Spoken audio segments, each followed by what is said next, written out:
Alhamdulillahilladzi fadala bani adami bil ilmi wal amali. Wassalatu wassalamu ala sayyidina Muhammad ala kulli hali wa ala alihi wa ashabihi ashabil karamati wal kamali, amma ba'd. Yang terhormat Dewan Juri yang senantiasa saya muliakan, dan tidak lupa teman-teman peserta Persema yang saya banggakan.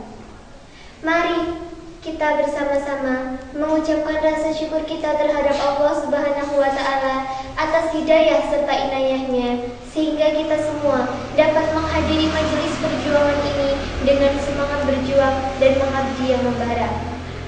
Dengan ucapan Allahumma sholli ala sayyidina Muhammad, marilah kita senantiasa dan tak henti-hentinya menghaturkan sholawat serta salam kehadiran Nabi Muhammad SAW, seraya berharap semoga Allah melimpahkan rahmatnya kepada kita, dan semoga Nabi Muhammad berkenan memberikan syafaatul uzmah kepada kita nanti.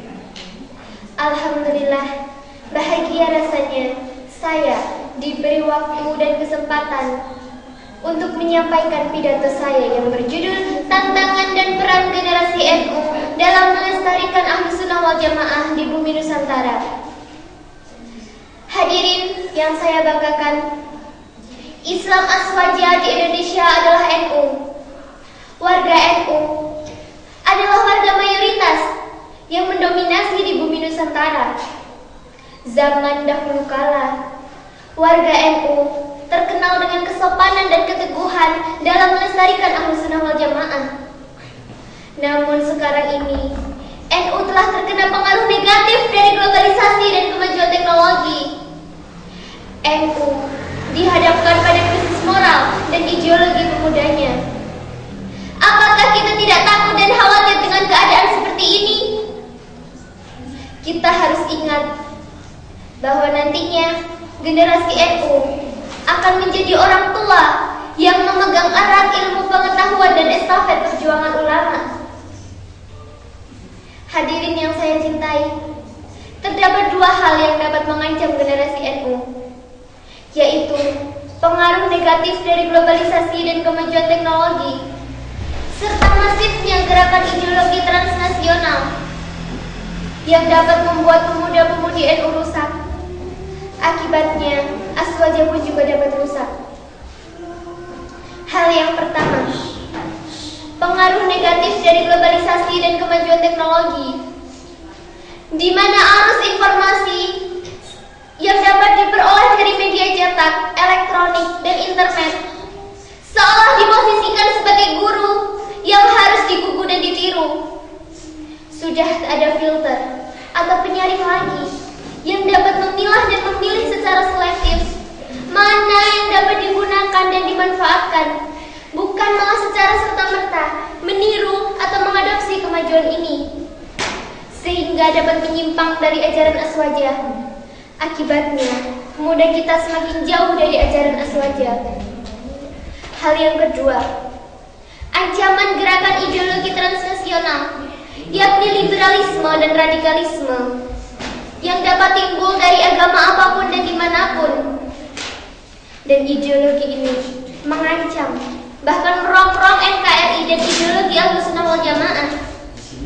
Islam liberal atau gerakan Islam kiri dapat memahami Islam menggunakan pendekatan-pendekatan yang bebas dan menempatkan akal di atas segalanya. Sedangkan Islam radikal atau gerakan Islam kanan mengklaim kebenaran sebagai milik eksklusif mereka sendiri yang harus diperjuangkan dan diterima orang lain.